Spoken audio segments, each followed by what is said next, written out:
இயேசுவில் எனது அன்பிற்குரியவர்களே, உங்களுக்கு என்னுடைய இதயம் கனிந்த வாழ்த்துக்கள்.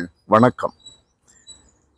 மத்தேயு நற்செய்தி 17ஆம் அதிகாரம் 14 20 வரை தன்னுடைய மகனுக்கு பேய் பிடித்திருக்கிறது என்று சொல்லி சீடர்களிடெல்லாம் சென்று அவர்களால் குணமாக்க முடியவில்லை என்று இயேசுவிடம் வந்தவன் சொல்லுகிறான், அவனை குணமாக்க உம்முடைய சீடர்களால் முடியவில்லை என்று. இயேசு சொல்லுகிற வார்த்தையை கவனியுங்கள். நம்பிக்கையற்ற சீரழிந்த தலைமுறையினரே, எவ்வளவு காலம் நான் உங்களோடு இருக்க இயலும்? அவனை என்னிடம் இங்கே கொண்டு வாருங்கள் என்று கூறினார்.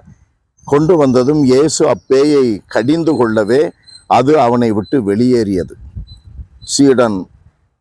சிறுவன் குணமடைந்தான். இயேசுவிடம் கேட்கிறார்கள், உங்கள் நம்பிக்கை குறைவுதான் காரணம்.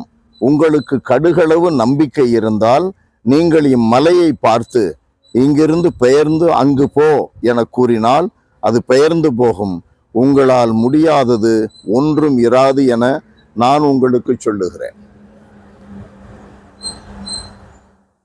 ஆண்டவர் இயேசு நம்மிடமிருந்து எதிர்பார்ப்பது என்ன?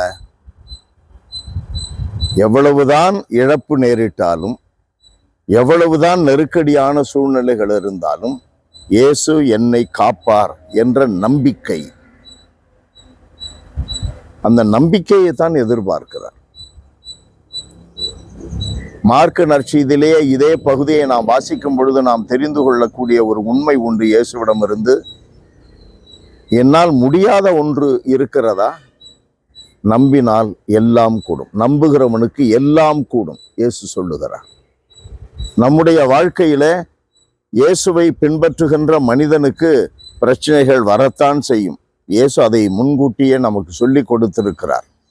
ஆனால் அப்படி பிரச்சனைகள் வரும் பொழுதும் கூட சில காரியங்கள் நாம் எடுத்து செய்து முடியாமல் போனாலும் கூட ஒன்றை விட்டுவிடக்கூடாது. என்ன அது? இயேசுவின் மேல் இருக்கிற நம்பிக்கை, நாம் கொண்டுள்ள நம்பிக்கை. நம்பிக்கையினால் எதையும் செய்ய எனக்கு ஆற்றல் உண்டு என்று பவுலடியார் சொல்லுகிறார் இல்லையா? வறுமையிலும் வளமையிலும் வாழத் தெரியும், வயிறார உண்ண பட்டினி கிடக்க எதற்கும் பயிற்சி பெற்றிருக்கிறேன். என்னை உறுதியூட்டுகின்ற கிறிஸ்துவை கொண்டு எதையும் செய்ய எனக்கு ஆற்றல் உண்டு என்று சொல்லுகிறார் இல்லையா? அந்த நம்பிக்கை என்னிலே தொடர்ந்து வளர்ந்து கொண்டே இருக்க வேண்டும், துளிர்த்து கொண்டே இருக்க வேண்டும். எல்லாம் வல்லவரே எங்கள் இறைவா, நீர் கொடுத்திருக்கிற இந்த சதையோடு, இந்த உலக சூழ்நிலையோடு நீர் எதிர்பார்க்கின்ற நம்பிக்கையில் வாழ்வது எவ்வளவு கடினம் என்பதை நாங்கள் புரிந்து கொள்கிறோம். இடுக்கான பாதை வழியே நுழைய பாடுபடுங்கள் என்று சொன்னீரே, வருந்தி முயலுங்கள் என்று சொன்னீரே. உண்மையாகவே நாங்கள் வருந்தி முயல வேண்டும் என்பதை அனுபவத்திலே தெரிந்து கொள்கிறோம்.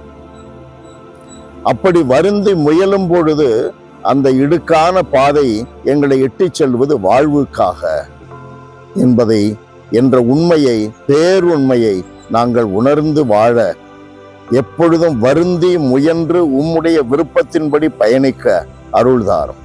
இயேசுவின் நாமத்தில் ஜெபிக்கிறோம் பிதாவே. ஆமென், ஆமென்.